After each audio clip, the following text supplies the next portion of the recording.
Hello everybody and welcome to another Top 10 edition of Magic Mics, proudly sponsored by our Patreon supporters and CoolStuffInc.com. You can find cool stuff in stock every day, and check out our co-sponsors CardHoarder.com, offering the best inventory, prices, and delivery of cards for Magic Online. And check out our Altar Sleeve, support the show by using the code MAGICMICS at checkout for 5% off anything in the store. I am Evan Irwin, and we get started each week by saying hello to my two co-hosts, MTG Nerd Girl. Hey guys, welcome back. It's been forever. A couple weeks. Ruben Bressler. Good evening. Yeah, it was an interesting week outside of doing the show, but we're glad to be back. We're here ready to talk about some Magic cards. It's been a while. If you want to know all about it, check out the pre-show. People who subscribe to this channel can check it out live. For those who are on Patreon, you can check it out afterwards and all that good stuff. But we also began with a choice of our choice of the top comment from last week in a segment we call Honorable Mention, where Ruben will tell us who was the most eloquent, letting us know what card we did not choose as one of our top 10 moms. Ruben? I really liked this comment from Domry420, who writes, "Old man Magic, back in my day, during Combo Winter, we didn't call Mother of Runes Mom. Hell, she wasn't even playable. The true mom from that era was Mind Over Matter. And all it did was untap Academy and kill people." This card is part of the reserve list. That makes me ill. It is an Exodus rare. Mind Over Matter is 4 blue mana and 2 generic mana. So 6 mana total for a rare enchantment that just says discard a card, you may tap or untap target artifact, creature, or land. And that's why it's $42. Yeah, wow. Mind Over Matter was a big combo piece for a couple of decks in that format. And as was noted in the comment, particularly with Artifact Mana and untapping Tolarian Academy.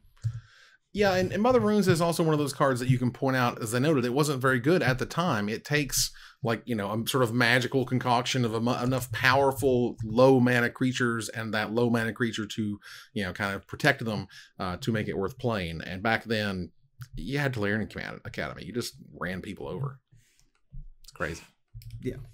And among other things that you would want to untap with this back in those days were Urza's Blueprints, which would allow you to basically cycle through your entire deck. And of course, since then, lots of different cards have been printed that enable you to do lots of different things with Mind Over Matter. And I think the main way that the kill happened with this deck was it was a Time Vault combo, if I'm not mistaken. Oh boy. But yeah, you could basically cycle through your whole deck, get an arbitrarily large amount of mana, and then take every turn for the rest of the game. Yeah, and yeah, and stuff like, you know, the Urza's Blueprints where you tap, draw a card, and then discard a card to untap it and go nuts. I mean, that was across set lines, but, you know, even at the time, I mean, we're talking, this was Exodus, which had Recurring Nightmare and Survival of the Fittest in the same set. So they didn't do a super great job of finding the, like, crazy combos that were literally in the same set. Well, yeah, I mean, they also... Or they meant it to be, and that was where they wanted all the power to be. I mean, you never really It's tough to look at Mind Over Matter and not think combo. Yeah, it was a different time, you know? It was a different time. That said, we do appreciate Domry420 Blaze It as a part of the show. Please contact us on social media for your prize, ideally Twitter DMs at MagicMicsCast. Thanks again to CoolStuffInc.com for sponsoring this giveaway, and stay tuned for our top 10 list this week, and maybe you can win next week's free gift certificate, because it's time to talk about Rise of the Eldrazi, a super duper cool fun set that was the first set that after I had joined Star City Games, and that I got to see the first mass opening, you know, and the first time you hear hundreds and hundreds of packs being opened nonstop for hours. Mm-hmm. That was my experience. Those assembly lines are crazy to see. I haven't seen the one at Star City, but I've seen the one at Mox, and they have just like this underground basement full of tables and just mountains, like you could like Scrooge McDuck into the piles of wrappers. It's just so funny. It is, and you know, there was so many people who are just like, you know, Wizard sells you sleeves of rares. No, they don't. No. We open the packs like everybody else, and you do this for 7 hours, and your shoulders are hurting, and you don't like opening packs anymore because it's removed all the nuance. And your hands feel weird. Desiccated. Yeah, like they just run raw, and it's weird what happens when you open, 15 booster boxes or whatever it is. Right. And the thing you could usually do to help protect your hands is like keep them moisturized, which is not a thing you can do when you're opening this much product. Mhm. So sometimes, and like gloves make it really hard to open them as well. So yeah, there's not a lot you can do. So then you're struggling suffer. harder to open the damn things, and then you can't really get them, and It's bad. you have to sort them into common, uncommon, rare. And my God, I'm glad I wasn't there in the era of the collector booster and the everything has a variant, and there's 7 variants of this one card, and God help us all. That said, Rise of the Eldrazi is the top 10 this week. I have lots of hires, just a ton, but my first hire is number 10. So Ruben, what is your number 10?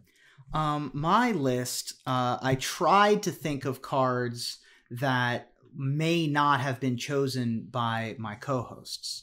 I know that there are tons of big all-stars, big headlining cards in this set, but I tried my best to think of cards that I, in particular, would like to talk about in addition to the cards that I anticipate being on my co-hosts' lists. And I'm very glad that my number 10 didn't end up being higher. This was one of the ones where I thought someone might have ended up picking it, but it's one of my favorite role players in any format. Sometimes there'll be a card that is just the right numbers. It's not flashy. It doesn't do anything really after it has its time in the sun, but while it's in standard, it is just an absolutely necessary cog in the machine. And when I think role players that put in the work, I think Seagate Oracle. Oh boy. Seagate Oracle is 2 generic and a blue for a 1/3 human wizard. When Seagate Oracle enters the battlefield, look at the top 2 cards of your library, put one of them into your hand and the other on the bottom of your library. It's nothing flashy, doesn't look spectacular, but it's the right numbers for the right job. No, go ahead.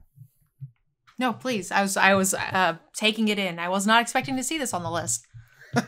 There was I'm trying to find the creature, and Ruben, you might know exactly which one it is. This is the Azorius creature that is very similar to this. Hussar something. Court Hussar. What was that? Court Hussar. Court Hussar. That is correct. Where is from Dissension? Dissension, I think, is correct. I'm trying to find it right now. Here we go. No, it wasn't. I thought it was. It's not. I don't know how Ruben remembers everything. I think one time you potatoed or disconnected or something, and we were like, what are we going to do without you? And I said, who's going to remember all the random things? And that was, Yes, it was hard to find because it's a monocolored card. It's a blue card, but it does have a white, essentially, kicker. Yes. And if you paid white, it was a 3-mana, 1/3 vigilance that when it enters the battlefield, you look at the top 3 cards, you put one of them in your hand, the rest on the bottom, and you have to sacrifice it unless you spent white to also play it. And that was kind of one of our first real super value blue 3-mana 1/3s. And this one just kind of goes up and over that, and you don't need that weird little clause to sacrifice it as it's not a multicolor spell. And even before that, there was Raven Familiar from Urza's Legacy, which had Echo. But at the time, you would just cast it, get the top, look at the top 3, get 1, and then chump block probably. Mm-hmm. This, though, could stick around, which was very important in Rise of Eldrazi. There were lots of 2-power, 2-mana, 2-power creatures, lots of 2-power, 1-mana creatures. Mm. And this was able to stonewall those, delay some time. This was a key piece of making sure that you could survive to the late game for the blue-black control deck. That when the Guillaumes had their mirror match at Worlds in 2010 in blue-black control, Seagate Oracle was one of the creatures in that deck, one of the very few creatures in that deck. I also just love cards like these, even from a limited standpoint, because they kind of make the games better. Like, it's not flashy, but it gives you value. It kind of lowers the variance in matches because you get to draw a few extra cards in, so you're like fixing that kind of stuff. And they're relatively low impact, so I like those grindy games where you get resources and you get to fight for them. Yeah, this is, just to sort of preface the set, this is battle cruiser magic. This was the idea that you were going to make one giant threat. There is very little removal in the set. A lot of the removal in the set is either weird, or it requires some hoop to jump through, or it has to be power 3 or less, or it gets rid of it but only puts in the top couple cards of your library. Like, there's just not a whole lot of destroy target creature in the set, and for that very reason. So you can have something that's, low in mana but high in card advantage advantage that gets you further into building your battle cruiser. And I love this card. This card's great. Nerd Girl, what's number 10? So my number 10 is, I kind of gave it an honorary slot. I don't know that it's big and flashy. I honestly thought it might get higher on somebody else's list just because it is a planeswalker. But I actually like the character a lot, and I like the fact that it's the very first planeswalker to not have a plus ability. And that's going to be Sarkhan the Mad.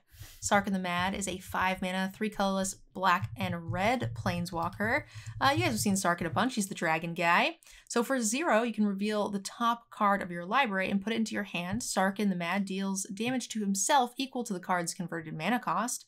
-2, target creature's controller sacrifices it and then makes a 5/5 red dragon token with flying.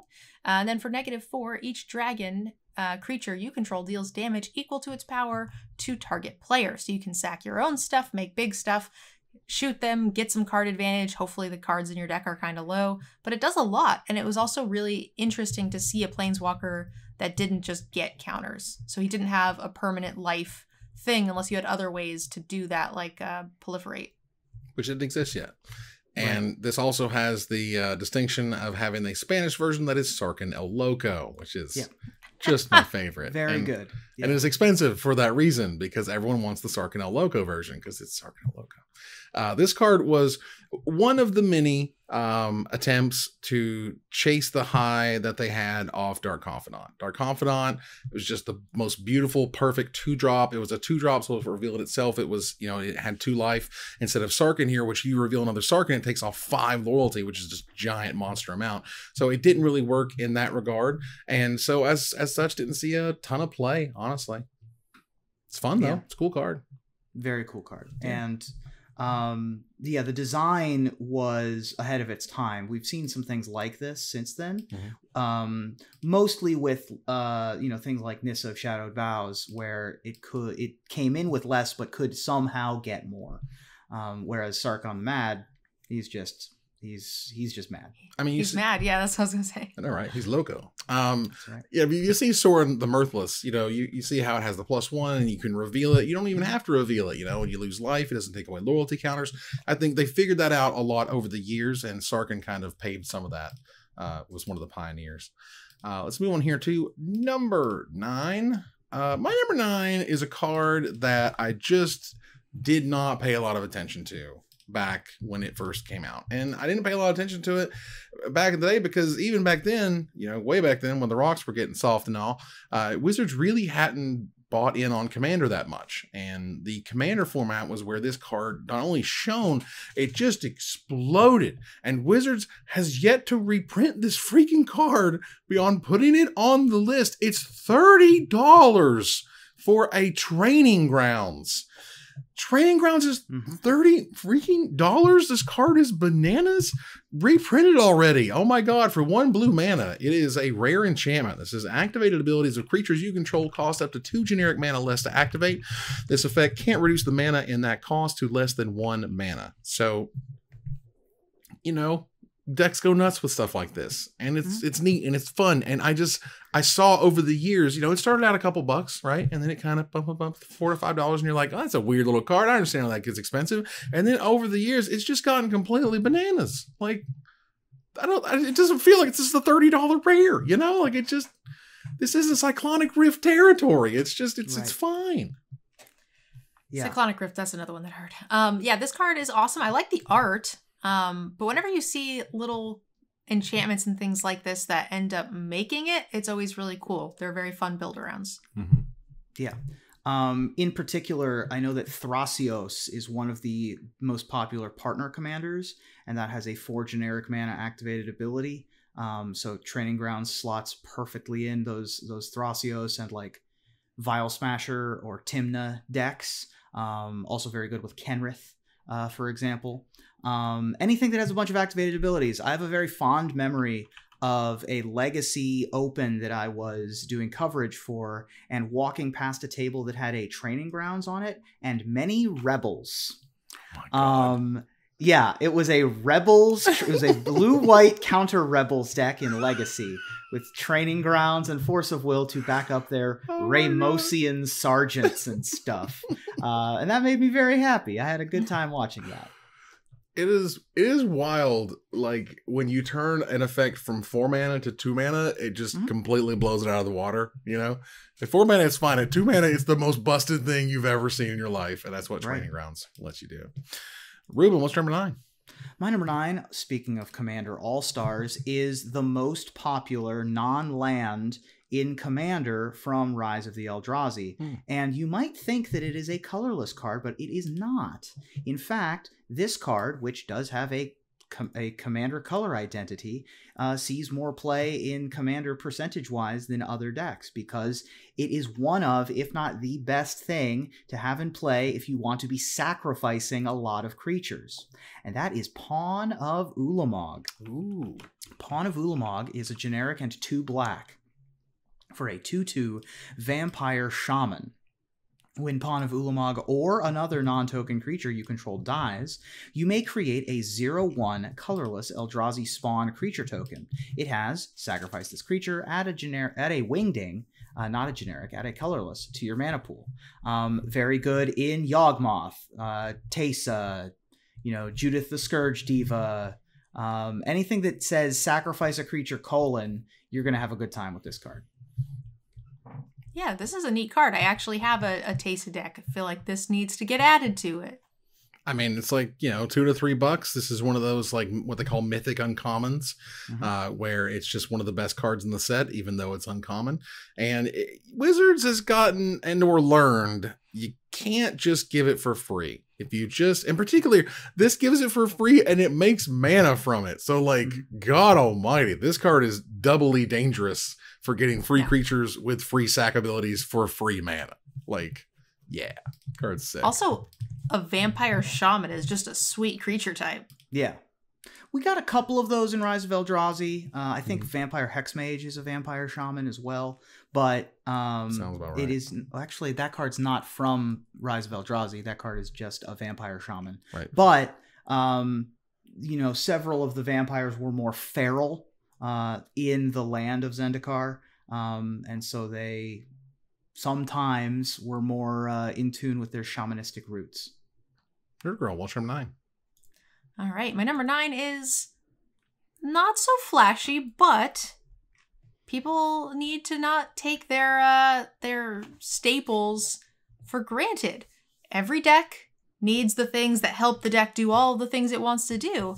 And we have a very important vintage cube staple in Jaraga Tree Speaker. My number 10. This is a 1 green mana for an elf druid that comes into play as a 1/1. And you can level it up for a colorless and a green. And then it produces 2 green mana at levels 1 through 4. And then level 5, it becomes a 1/4. And all elves produce 2 green mana you can tap them for. So yeah, this is definitely a staple in the vintage cubes. It's a really, really good one to have in any green deck. Yeah, this is my number 10 for a reason. This card is absolutely amazing. This card was sick and playable and awesome from the moment that it was created. It's still worth $2 to $3, depending on where you find it, for that same reason. This was in my cube from the day that it released to the day I got rid of it, because, I mean, Tree Speaker is great. Turns into a 1/2 that makes 2 mana. That's fantastic. Yeah, one of the very few creatures that allows you to have 5 mana on turn 3. It's this or Devoted Druid, and that's about it. Right. I've definitely first picked this card in cubes before. The ability to invest mana into this and immediately be able to tap it for the 2 mana on turn 2 as well, not just get to 5 on turn 3, is absolutely huge. Yeah, this card breaks rules, I think is the way to put it. And in the context of the set, you look at, Panavoolamog, and you look at Jaraga Tree Speaker as, man, that makes a lot of mana. Well, we kind of had 8 mana, 8/8 commons that they expected you to play. So that was part of it. But for my number 8 here, let's move here to that slide right there. And something that does cost 8 mana that I didn't even think about, which was fine too. Back in the day, Wizards decided to make the mythic rarity, and they decided to start making a whole bunch of cards really, really good. And so at some point, Brian Kibler and friends decided to make the Mythic deck, where they just put like all the good cards, like the Lotus Cobras and the Bainstar Angels and all that stuff, all in one deck. And they also put Sovereigns of Lost Alara in it, so they could go find Eldrazi Conscription. This $15 enchantment is $15 because it's ridiculous. For 8 generic mana, it's a rare tribal enchantment, Eldrazi Aura. I liked tribal stuff, okay? Me too. I thought tribal was cool. I get that everything could be tribal, but you make the game. You can say when it's tribal or not. It's not a big deal. Whatever. Anyway, it was a tribal enchantment, Eldrazi Aura. It enchanted a creature, and the enchanted creature gets +10/+10, has Trample, and Annihilator 2. Whenever it attacks, defending player sacrifices 2 permanents, which lets us talk about Annihilator, which is an unbelievably soul-crushing mechanic. You know, you can bitch and moan about Storm all you want, but you ain't felt the pain than when they just start eating your permanents one by one with this ridiculous mechanic. I hate Annihilator. It's just crushing. It's crushing. Yeah. It ended games, that's for sure. The problem was that if you got the Annihilator off first, well, that's a problem. Fortunately, when you did it with Sovereigns of Lost Alara, you didn't immediately get Annihilator. All you had was a 15/16 attacker at the time. And sometimes you had more exalted creatures in play or a copy of Finest Hour. Yeah, this card was very cool. There was also an Aura swap deck that allowed you to swap this into play for cheap. Which was very fun. And yeah, I thought that Eldrazi Aura was a cool combo of card types that I'd like to see those again. I appreciate the fact that they were like, we're going to make the biggest stuff, the biggest creatures and the biggest enchant creature you've ever seen, and it's stupidly powerful and it's stupidly dumb, and it's worth good money as a result. All right, Ruben, what's number 8? My number 8, I'm going to say it makes 8 mana because it's a 4 mana card that lets you use your mana again. Mana doublers, always good, right? We love mana doublers.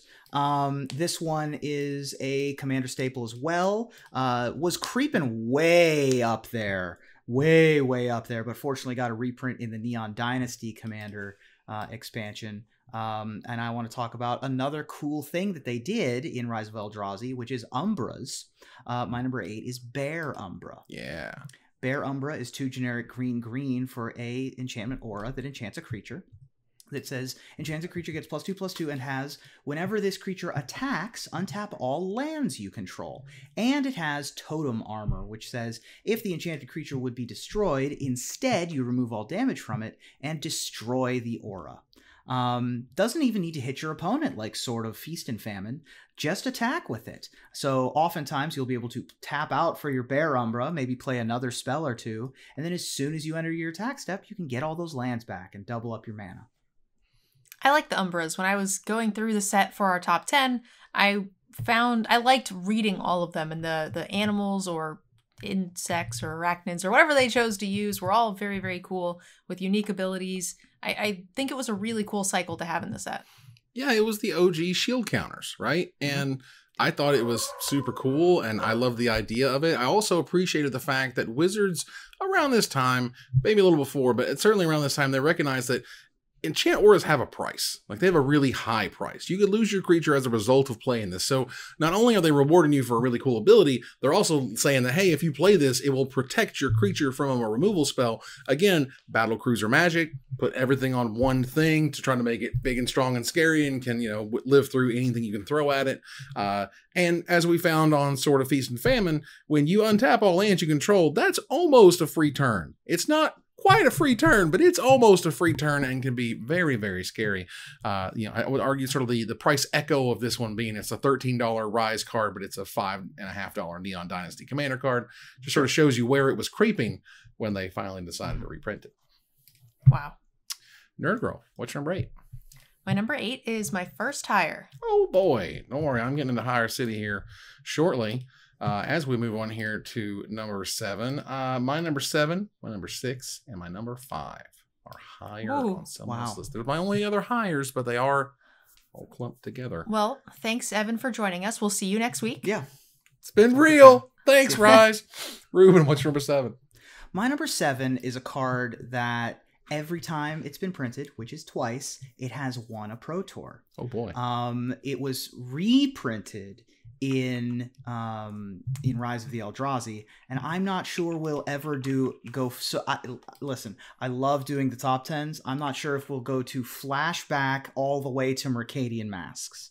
I'm not sure that's a thing that we want to do, but it did win a limited Pro Tour when it was in Rise of Eldrazi, and it was, of course, in the classic red-black Machine Head deck when it was in Mercadian Masks Standard. The creatures in that deck, not great. The creatures in that deck were what we could do, but the spells in that deck were nice. You had things like Dark Ritual, Duress, Urza's Rage, Terminate, and, of course, Vendetta. Oof. Vendetta is a 1 black mana instant that says destroy target non-black creature. It can't be regenerated.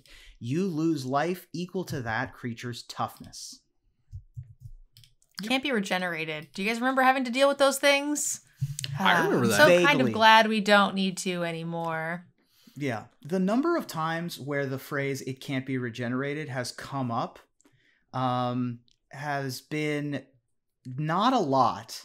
I mean, I remember having a Troll Ascetic in play and getting Wrath of Godded. But that's about it. I'm not sure it's come up much more than that. That's Yeah. very similar, yeah. I feel like they've kind of switched how they do things now. It's no longer can't be regenerated. It's now exile to get rid of the thing that's indestructible or whatever the case may be. So we're still seeing similar types of interactions, like that you have to do special stuff to kill stuff. But yeah, that's not a keyword I miss. I mean, regeneration is just one of the most complicated. Like, it's one of those things that makes sense in your head in a story, but they've mostly replaced it with make it indestructible and tap it, or the next time that it would die, put it back into play kind of deal. Right. Yeah. Or put it on top of your library or the bottom library or whatever.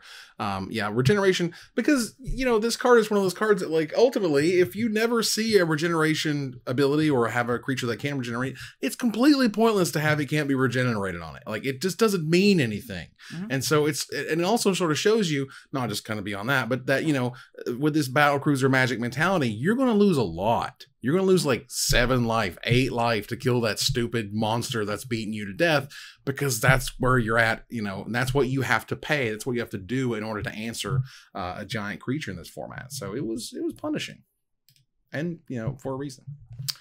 Nerd Girl, what's your number 7? All right, so my number 7, I'm gonna need some help with, because this is not a format I know a ton about. So I'm gonna count on you guys to help me out here. But I know it's a good card. I know it needed to be on the list, and from everything I hear when people are playing this format, it's an absolute terror. So it made the list here at number 7. That's gonna be Mnemonic Wall. Ooh. Showing some love to the Pauper format, we have a very, very annoying combo piece. It's a 5 mana creature wall with Defender. It's an 0/4. When it enters the battlefield, you may return target instant or sorcery card from your graveyard to your hand. I am told this is insanely busted and is part of an infinite combo in the Pauper format. And a lot of people are calling for it to be banned. Mm-hmm. So... Well, when there's a bounce spell that bounces, 2 target creatures or whatever, and that's one of them, well, it just kind of loops itself forever. Right. So this loops with Ghostly Flicker. Yes. Which allows you to exile 2 artifacts, creatures, and or lands you control, then return those cards to the battlefield under your control. So you can loop this with your Mnemonic Wall to get back the Ghostly Flicker and then blink something else.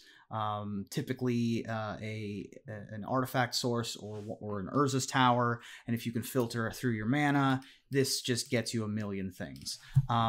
Mnemonic Wall is one of my favorites because it's in my Arcades the Strategist commander deck. Very good for getting back my flicker effects from that as well. this is Rise of Eldrazi was one of my favorite limited formats. Again, the Battle Cruiser Magic thing, the fact that you could play a bunch of walls, the fact that there was a whole defender deck. There was a deck that rewarded you for playing defender creatures, which was super cool. And so this can be sort of part of it. This wasn't that great because, hell, honestly, like a lot of the format, it's a little slow, and the whole damn format's slow. So it's not that big of a knock against it. But either way, Mnemonic Wall was neat. You really wanted to have a good payoff for it. You didn't just kind of throw it in there to throw it in there. But if you had a decent, again, Vendetta, it sucks to lose 6 life to kill that thing, but I'll do it again if I have to. Getting Mnemonic Wall to get it back was always a good experience. So, all right, let's move on here to number 6, where mine's higher. Ruben, your number 6? My number 6 is a card that we all know and love, and yet it was only first printed in Rise of the Eldrazi. It has been reprinted, oh boy, just a million times. And of course, it was once upon a time named something else. We did once upon a time have Terramorphic Expanse, but for the first time in Rise of the Eldrazi, we got Evolving Wilds. And you got to spend a little bit of time paying respects to the classics, right? You got to, and the OG is Terramorphic Expanse, or as we see here, Evolving Wilds, which is a common land that says tap and sacrifice it, search your library for a basic land card, put it onto the battlefield tapped, and then shuffle. As we had lots of landfall strategies, you needed to have ways to get 2 landfall triggers in the same turn, and we got Evolving Wilds out of it. So, Nerd Girl, how important is Evolving Wilds to limited formats? Oof, that's a very tough question because it depends on the format. All right, go ahead. Where we have it printed a lot, and in some sets I take it, easy top 5 picks in the pack, and some sets it's like, it's mostly a 2-color format. I prefer my lands not to come into play tapped, depending on the speed of the format. It's very hit or miss. It's interesting that a card's power level can fluctuate so drastically from one printing to another in limited, but that's the way this card works. Because this was printed in Midnight Hunt and Crimson Vow, but it was not printed in Neo, and it was not printed in Streets of Capenna. They have their own kind of hideout, the lands that gain you life and stuff. Yeah. And I could definitely see in the future they make an Evolving Wilds that gains you a life. I don't think that's out of the realm of possibility. I don't think that's out of the realm of the power creep that you would have over a long enough time period. Certainly less powerful than Fabled Passage, which is also an improved Evolving Wilds. Yeah, exactly. So I'll take it. Nerd Girl, what's your number 6? My number 6 is a higher as well. I have 4 hires total. This is the second. Yours weren't all clumped up like mine were, which is unfortunate. She's number 5, my last clumpy hire. Ugh. Ruben, what's number 5? My number 5 is the Planeswalker that I decided to put on my list because it's the introduction of this handsome young gentleman, and the first time that we got to meet the Gatewatch's Thor equivalent. Who, of course, is no longer with us after the events of War of the Spark, but was introduced during the events of Rise of the Eldrazi. And, of course, his first iteration was actually quite good in Standard, especially in like the blue-white control decks, and that would be Gideon Junra. Gideon Junra is 3 generic white for legendary planeswalker Gideon, who enters the battlefield with 6 loyalty and has a +2 that says during target opponent's next turn, creatures that player controls attack Gideon Junra if able. It also has a -2 of destroy target tapped creature, and of course, he can turn into a creature and start doing some damage as well for 0 loyalty until the end of the turn. Gideon Junra becomes a 6/6 human soldier creature that's still a planeswalker. Prevent all damage that would be dealt to him this turn. Yeah, this was a game changer. This was a huge, and this thing is worthless now. Look at this. It's like 50 cents. Like no one likes Gideon Junra anymore. Yeah. Yep, this was on my short list for what it did for the blue-white control decks at the time, but I ended up cutting it because it didn't seem like it had much of an impact, present day, and it didn't seem as, interesting to gameplay today. So, but I definitely like Gideon. I think he's a really cool character, and yeah, I hated him at the time though. I mean, around that time, you've seen Jace Beleren come and go in terms of a control player planeswalker. And Wizards was trying to, Sarkin El Loco, trying something weird and different. Gideon Junra, weird and different. Never had anything with this high of loyalty number before, let alone going up to 8, which is it's insane for the time. And not really having an ultimate either. Exactly. No ultimate whatsoever on Sarkin, or this one. And how you can make that interesting and how you make that cool. And the idea that you can make a planeswalker into a creature that can come and get them.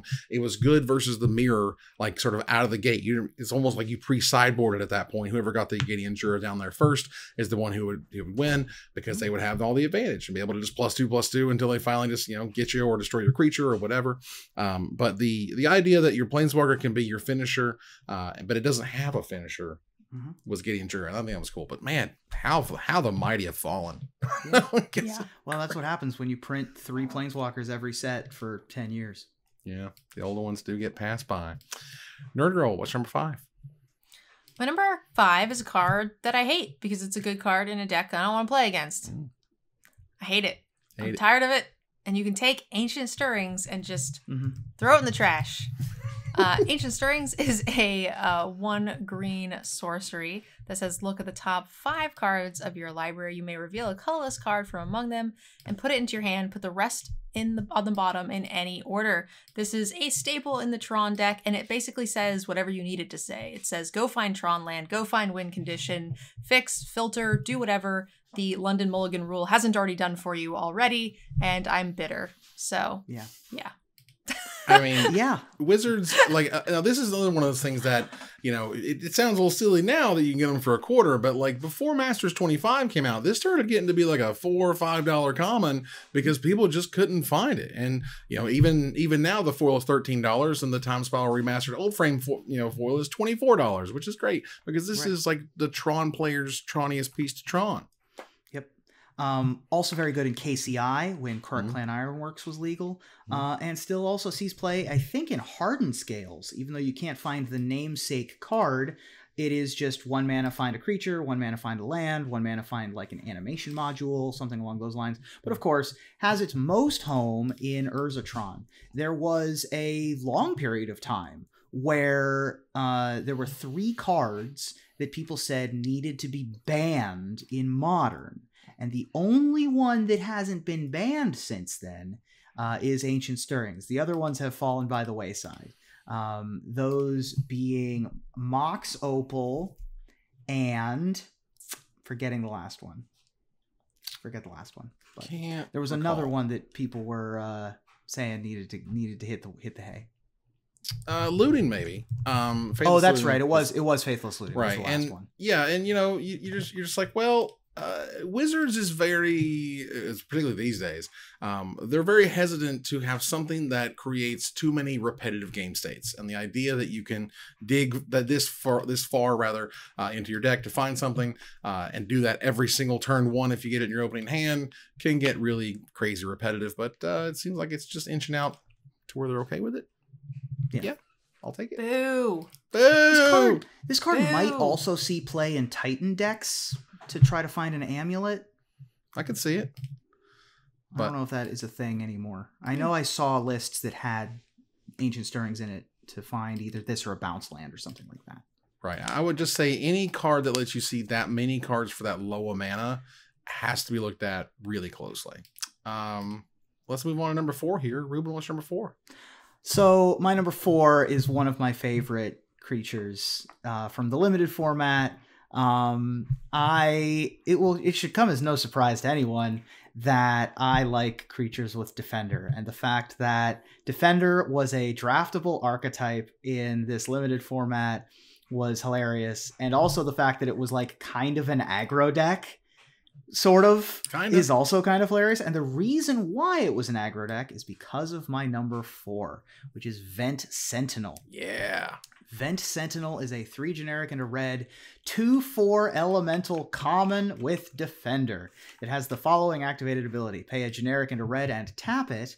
Vent Sentinel deals damage to target player or planeswalker equal to the number of creatures with Defender you control. I like little win cons like this. 2 mana activation isn't too difficult. This is definitely something I would, be trying to do in limited. The big booties make it so that way you have all the time in the world, with the exception of a few, flyer decks or something, but it's definitely fun ways to win. You had, between Battle Rampart and Overgrown Battlement was the real kind of payoff for this archetype, as it were. But I definitely drafted the Vent Sentinel deck, where I had 3 copies of Vent Sentinel and a couple copies of Overgrown Battlement, and you just kind of went nuts with all of your silly mana shenanigans. Yep. And it's one of those, this is just such a rare thing. You just don't have archetypes built around defenders as a limited mechanic, and the only way you can do that is if you make the entire format slow enough to where these defenders matter, and these defenders can actually stop whatever they're doing, so that you get to do your big giant ridiculousness. And that's why I love this format, because it's bananas and silly. Yeah, the only time we've ever seen anything similar to Vent Sentinel was, I think it's called Doorkeeper. High Alert. Oh, true. We did also get High Alert, and we got Assault Formation, and we got some uncommon build-arounds. But you could definitely get multiple Doorkeepers in Return to Ravnica and try to draft that defender deck. Unfortunately, that archetype didn't really work. This archetype, it was slow enough that you could play a 4-mana 2/4 with Defender, get your Battle Ramparts, get your Overgrown Battlements, and try to go to town. My one regret of having an Arcades deck is that I don't have red to be able to play with Vent Sentinel. Yeah. But getting those payoffs, there's one thing to say, you can have things that work with toughness and whatever, but to have an entire sort of archetype of here's do your defender thing is just kind of crazy. Nerd Girl, what's number 4? All right, I do have a number 4. My 3 and 2 will be my hires. So I'm going to be the villain here. Nobody's going to like me. I know this deck is not popular. I have never really played this deck, but I like it. Anytime creatures are attacking, and that's how you're winning games, I think it's fantastic. That is good magic. So Core Spirit Dancer does just that. She helps you do some stuff and attack with some creatures. So for 2 mana, colorless and a white, you get an 0/2 Core Wizard that says Core Spirit Dancer gets +2/+2 for each aura attached to it. Whenever you cast an aura spell, draw a card. This is fun magic for me. I'm sorry. Probably not for whoever can't block this thing, but that's fine. Yeah, they should have played around it. Yeah. This is just one of those cards that creates its own archetype around itself.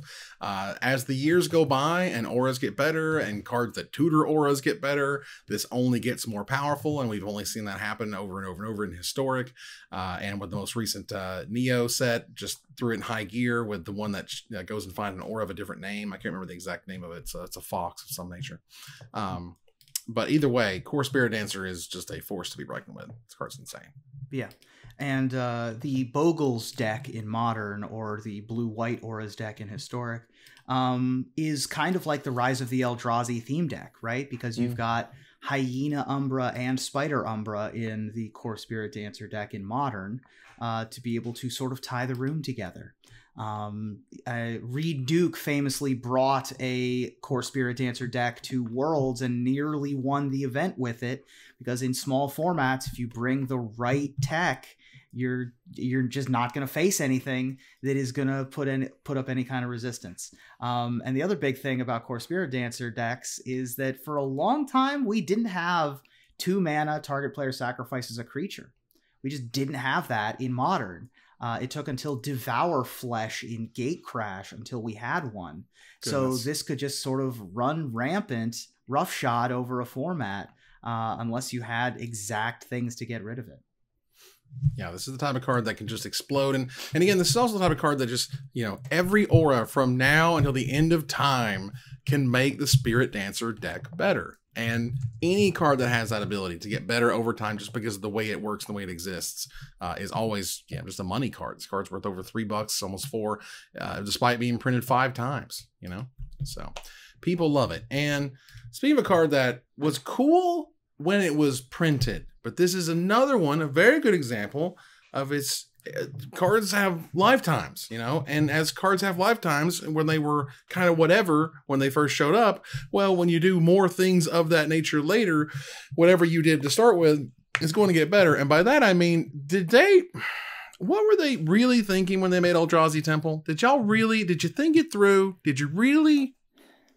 Yeah, you're number 6, because this card is a little silly. This card did not break any formats when it first showed up. It did not even really impact Standard, as I recall, when it first showed up. But Wizards decided we're going to go back to Eldrazi land and just have Modern be just unbelievably overran with our overpowered Eldrazi crap and make this land have virtually no drawback whatsoever.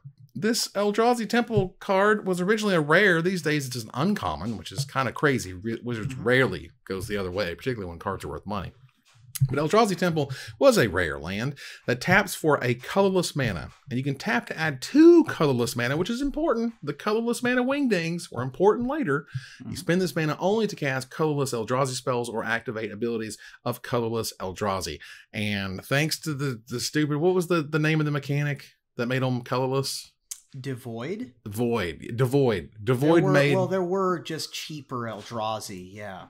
So the Devoid mechanic also made this thing sing. It was just weird and silly and just took over Modern. It's crazy. Not just Modern. There's Legacy Eldrazi as well. It did win the Modern Pro Tour for Oath of the Gatecrash.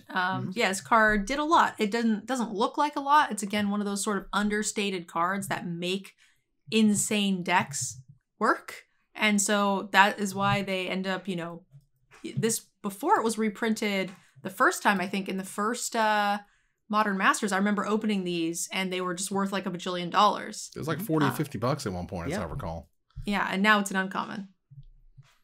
I mean, Eldrazi Temple is a lesson in you just can't mess with mana costs in this way, because if you put this on a land, then you get turn 2 3 mana creatures and turn 3 4 mana creatures, and sometimes turn 2 4 mana creatures at no cost, right? So you play this on turn 1 or Eye of Ugin on turn 1.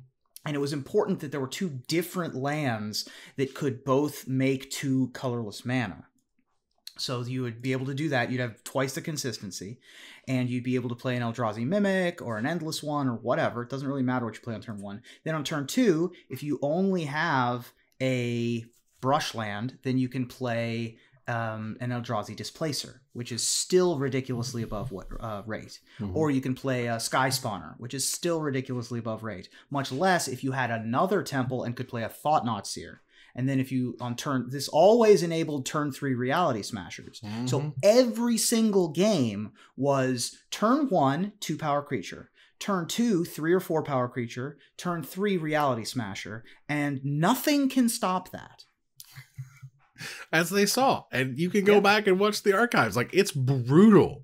It's brutal how that deck destroyed people. But when they printed Eldrazi Temple, they'd only been printing 5 to 7 to 10 mana Eldrazi's. Once you start printing 2, 3, and 4 mana Eldrazi's, this land becomes untenable.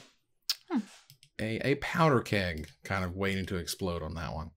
Let's move on here to number 3. This is the first or the next higher on Nerd Girl's list, unfortunately. So I'll talk about my number 3. This card is dumb. This card is dumb. I remember the day that the article was written that said, hey, there's a Mondo combo that's going to win the game immediately when you play Deceiver Exarch, and this awesome, fun, crazy, weird card. Thank you, Patrick Chapin, for writing that article, because Splinter Twin went from 50 cent, 25 cent crap rare to running formats. To this day, people are buying copies, just like Stoneforge Mystic. Every time the B&R list shows up, people buy copies of Splinter Twin. There is the Splinter Twin test or Splinter Twin effect that people talk about. Is X and Y a Splinter Twin? Splinter Twin is 2 red, 2 generic mana for a rare enchantment aura that enchants a creature. Enchanted creature has tap : put a token, create a token that's a copy of this creature, except it has haste. Exile that token at the beginning of the next end step. So you did exile the creature, so you didn't get the die's triggers, which is supposed to be the way to kind of fix it or keep this in check. But when you had a creature that would untap a permanent, that's a problem, and that's how it ran over the format. Yeah, this was my number 8. Nice. I, not a huge Splinter Twin player myself, but I am kind of glad it's banned. Only because I'm sick of hearing about it. You'll hear about it every time. And it's banned and we still hear about it. That's how impactful this card was. It's still, you know, let's say 25% of any Magic conversation about any format from, you know, regarding any period of time, someone will bring up Splinter Twin. 25% of the days you will hear about it. So yeah, this is a very, very iconic card. Splinter Twin apologists are quite noisy. And we do see occasionally Splinter Twin style combos pop up here or there, either with Kiki Jiki or with, you know, something like a Deadeye Navigator, or on the other side, things like Restoration Angel or Zell's Conscripts, things along those lines. But it has merit and it has a provenance. It won the first Modern Pro Tour and it won another Modern Pro Tour after that. So very powerful combo. It is a 2-card combo, and it does involve an aura. And I've talked about Splinter Twin a number of times, including in our top 10 auras show, so I didn't feel the need to put it on my list here. But Twin is absolutely one of the most indelible cards from Rise of the Eldrazi. It's one of those, you know, actually type cards, because people will say, you know, there's this new interaction in Modern, it's super powerful, and they go, they won't even let us have Splinter Twin. And like, I get it, man, but you don't always want this cloud to live over the format forever, and you tap out and you die every time. Like, back in my day, I played Splinter Twin in Standard with Deceiver Exarch, but we had to cast Totem Guide Heartbeast to go look for our Splinter Twins so that we could cast them. We didn't have these blue 1-mana cantrips. Uphill both ways. Everybody. That's right. Uphill both ways. Ruben, what's number 3? My number 3 is a card that I've cast on turn 3 a number of times, even though it costs 7 mana, because it's All Is Dust. Nice. All Is Dust is great. All Is Dust is another one of these tribal cards that isn't a creature. It's a tribal sorcery Eldrazi. 7 generic mana. I want to see the Dominic Mayer Secret Lair drop All Is Dust on the screen, because I love this art. It looks like a spaceship. Each player sacrifices all permanents they control that are 1 or more colors. Gets around indestructible. Yeah, this is my number 7. I love this card. It was on my short list. I actually really liked this card because when I started playing competitive Magic and traveling a lot, this was the promo card. So it was nice to just get like a $15 promo card for walking in the door, and that helped, you know, buy my lunch or whatever it was for the day. So yeah, but I don't think it has quite as much impact today as it did from when it was a preview card, or not a preview card, a promo card. But yeah, the art is amazing. I mean, it was cool. It was, you know, again, we're still in the early Mythic days, and this sounded like super mythic and crazy, and you know, sacrificing everything with colors, because, you know, colors hadn't really mattered since freaking Invasion or whatever in terms of the color stuff, maybe a little bit of Ravnica stuff, but mainly they hadn't really talked much about color. This was all about having no color, which was really exciting. This was also, again, a tribal sorcery. While they still had those, I think this might have been the last set that had them. But regardless, it was fun, it was cool, it was exciting, and the promo was still great, and it's $25 now. They gave you $25 just for showing up. Yep. Well, and playing, but regardless. Right. Let's move on here to number 2. Ruben, what's number 2? My number 2, once again, is was a staple of a format. It is now banned because it just was the best thing in Pauper for a very, very, very long time. Another card that can thank Urza's Tower and friends for being so good. But it's also been a staple of many limited formats, a thing that is able to fix your mana while also replace itself. It is has lots of cool interactions with artifact synergies, whether it's coming or going, and that would be Prophetic Prism. Prophetic Prism is 2 generic mana for an artifact that says when it enters the battlefield you draw a card, and it can filter, which means you pay a generic and tap it to add 1 mana of any color. I like, you know, part of the reason I put like the Tree Speaker on the list is because these are the enabler cards. People, you know, overlook them. They're not so flashy, but they're definitely needed. And, you know, you're oftentimes happier to have these than you are some of the flashy stuff. There's a really cool, you know, sort of, there's a balance between having too much filter cards or too much mana filtering enablers versus not. And so while this filters mana, that's cool. It's fine. It's whatever. It's the cantrip part. The fact that it cantrips and filters started to make, you know, basically colored mana costs not really matter in the Pauper Tron decks. It just did matter at some point. You can play whatever you want because this thing will filter everything. And there's another thing that also filter and also draw you cards, blah, blah. So like getting some of that out of the format was important because this is another one of those cards where, you know, if you're new to Magic, you'd be like, that's banned. It doesn't make any sense. It's like, well, it's what it enables that makes it bannable, not so much the power of the card itself. And of course, the first time that it was printed was Rise of the Eldrazi, but we did see it reprinted and take on new forms and interesting new abilities, not new abilities, but interesting new roles in limited decks when it was reprinted in Gatecrash, and then of course later in Kaladesh, where it kind of had its biggest day in the sun in Kaladesh Limited. So for my number 2 here, this card is incredible. This card was fantastic. This card just helped define the format that it was in. It was a huge monster player. It was played all the way back into Legacy. It's a card that went through some really weird rarities, uncommon to rare to uncommon to rare, which is also super unique and weird. It was a card that I felt was, you know, really difficult to reprint because they mention a character in the name of the card when you play Inquisition of Kozilek, because that is an uncommon sorcery. Your number 3, nice. As it was, again, it was an uncommon in Rise of the Eldrazi. It was a rare in Conspiracy Take the Crown. And then it was an uncommon in Modern Masters 2017. And an uncommon Mystery Booster. But then it was a rare again in those Strixhaven Mystical Archives. So it's just so crazy that it's bounced around up and down. Inquisition of Kozilek is 1 black mana for an uncommon sorcery that says, target player reveals their hand. You choose a non-land card from it with converted mana cost or mana value these days, 3 or less, and that player discards that card. It's a really important card. I think I'm wondering if like the rarity of this is depending like on how it fits in the format, if they want it to be relevant and limited. Also, I think reprints like these are probably pretty strategically placed. So the rarity drop possibly is some sort of excitement control to make people be able to play a format, because you have cards like this that are so important. But the Mystical Archive one, I don't know, just because those are funky. Yeah. They're meant to be weird, right? And I get that. I love those types of cards, by the way. Make the freakiest, craziest promos ever that cost $1 million. It doesn't matter as long as there's a, you know, $1.84 version that I can grab right now.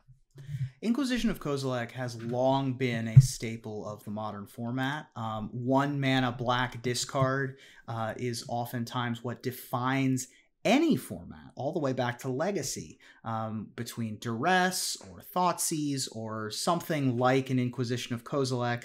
If you have a good 1 and sometimes 2 mana discard spell, that will oftentimes dictate what is playable in the format at large.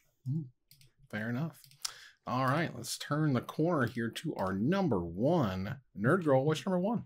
My favorite card. It's no longer good, but it's my favorite deck. I was going to put this as my number 1, no matter what. It doesn't matter. If you guys don't think it's good, I don't care, because Vengevine is great. Vengevine is 2 colorless green for a creature elemental that has haste.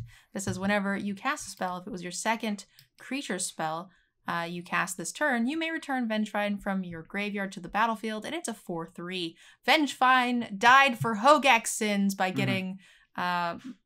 whatever it's called, red.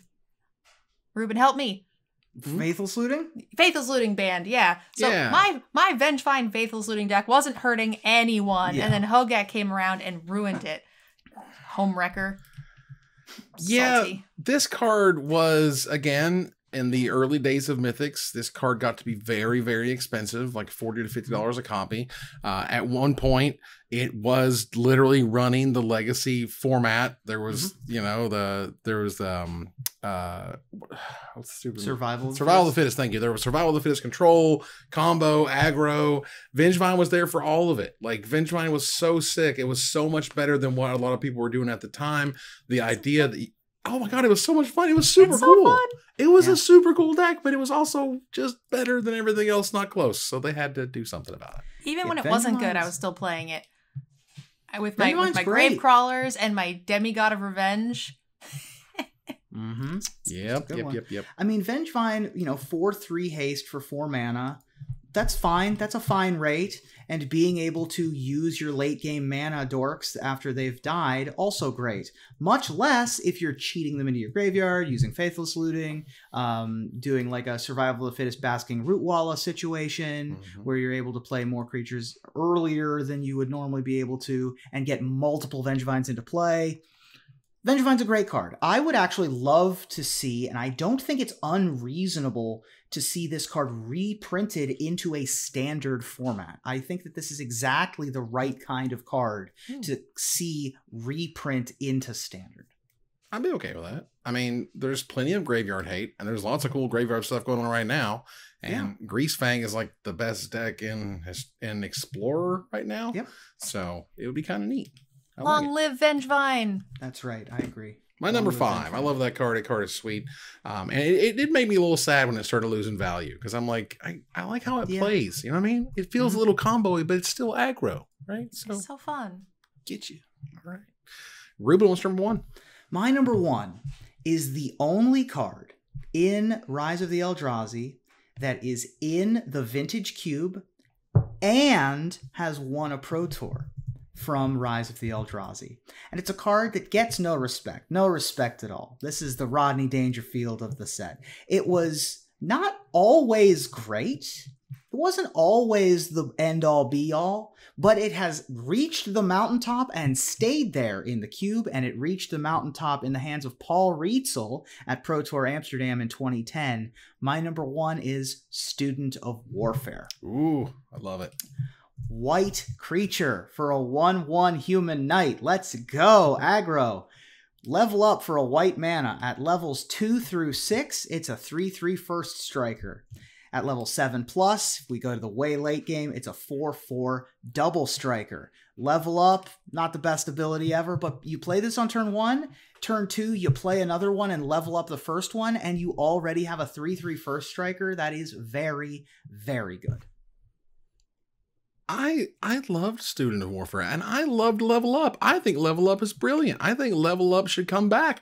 I asked multiple Wizards designers at one point or other, being like, hey, Level Up's a cool mechanic. And they're like, well, it's kind of, there's not a lot of space there. And I'm like, well, really? Because like Level Up, pay 1 life. Level Up, discard a card. Level Up, sacrifice a creature. There's a bunch of different ways that they never really made Level Up matter beyond just pushing mana into it. There's different resources that you could turn into level up counters and make that really interesting, I feel. But like, it's just one of those things that it feels like they just shrug their shoulders and like, level up is what it is in ROE. And I'm like, okay, fine, I guess.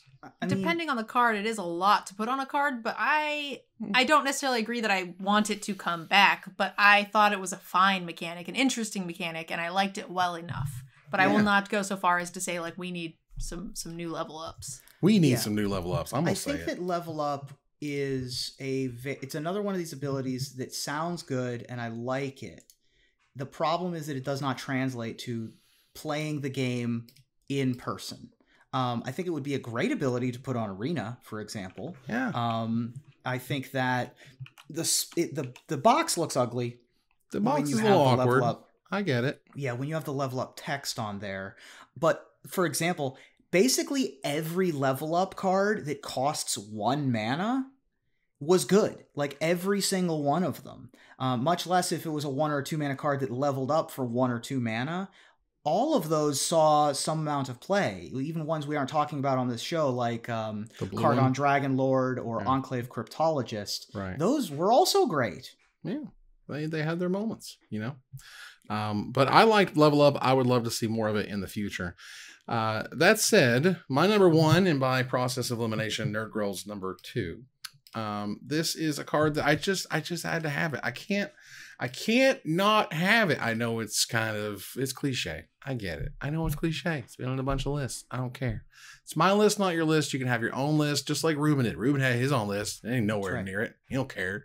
Ain't no That's right. freaking Kozilek's flying around his stuff. But there is, in the number one, there's only one giant spaghetti monster. There's only one Emrakul, the Aeon's freaking Torn. They gave you $100 to show up at a Pro Tour when they handed you that promo. Crazy. They gave you $100 when you opened that Ultimate box topper from Ultimate Masters. They gave you a $42 promo for showing up at the pre-release. It's amazing. Emrakul, the Aeon's Torn, remains one of the greatest, most awesome creatures ever, and likely will for a very long time. 15 generic mana for a 15/15 mythic legendary creature Eldrazi. It cannot be countered. When you cast a spell, you take an extra turn after this one, Mother of God. Flying, protection from colored spells, and Annihilator 6. Ooh. And when it is put into a graveyard from anywhere, its owner shovels their graveyard into their library. So, there you go. This indeed was my number 2. It is a giant spaghetti monster. And I don't know that I have as much love for it as Evan, but it is certainly impactful and very iconic. I feel like people love Emrakul. I just appreciate that, it is a line in the sand. It is Magic before Emrakul, Magic after Emrakul. Like, she impacted almost every format in some way, shape, or form, if not only just to think of, could we do something with Emrakul? Kind of always pops in people's heads with what happens when you can sneak in a 15/15 that has Annihilator 6. It gets nuts. And that's kind of what happens. Absolutely. Yeah. I've been on the record as saying they will never make anything on one creature card better than this. I also have a hard time thinking of how they would do better than this. You get a uncounterable time walk when you cast it, and then if you just cheat it into play, you have an evasive 15/15 with Annihilator 6 that also has some amount of protection on itself. It is the best thing to sneak into play with Sneak Attack or Show and Tell or Eureka or any of those kind of effects. It's the best thing to be able to cast from like underneath a Windbrisk Heights or with Channel or any of those other ways you want to cheat it into play. I feel comfortable saying, and Evan chides every time I say it. Every time. But I feel comfortable saying that there will not come another single creature with as much payoff as Emrakul, the Eon's Torn. Never's a long time. That's what you know that. Never's a long time. If you'd have said in the next 10 years, next 20 years maybe. But Magic's gonna be around for a very long time. We're gonna be long gone, and Magic's still gonna be making stuff, and that's true. Never's a long time. All right. The Blue Eyes White Dragon might be better. I agree with Evan. Should we get 20 years down the line? I don't know that it will, but if it was, I would agree. Never is a very long time. And I don't know if you want to show it, but I took a picture of Emrakul and I shared it in the Discord for you guys. Yeah. I saw that. She's even with us to this day. To this very day. And that was our retro top 10 Rise of the Eldrazi cards. You'll see them on the screen right now. If you review, take a look at my list, Nerd Girl's list, Ruben's top 10. And we want to hear from you about what card we did not talk about. And we'll select our favorite to win $50 worth of anything at CoolStuffInc.com. But before we go, I want to thank my co-host. Thank you, Nerd Girl. Thanks for having me, guys. Thank you, Ruben. Hey, thank you. Absolutely. And we're going to move on here to our final slide. I want to thank our sponsor, CoolStuffInc.com, our co-sponsors, CardHoarder.com and UltraSleeves.com, my co-hosts, MTG Nerd Girl and Ruben Bressler. You guys for watching and listening. I hope you support us at Patreon.com/MagicMikes. Follow, like, tweet, favorite, share, subscribe to everything social that tells people we exist. Catch us online at Twitch.tv at Magic Mikes, our Twitter at Magic Mikes Cast, our Magic Mikes subreddit, and like the Magic Mikes page on Facebook. Or join us here next week at same time, same place for another episode of Magic Mikes. Good night, everybody.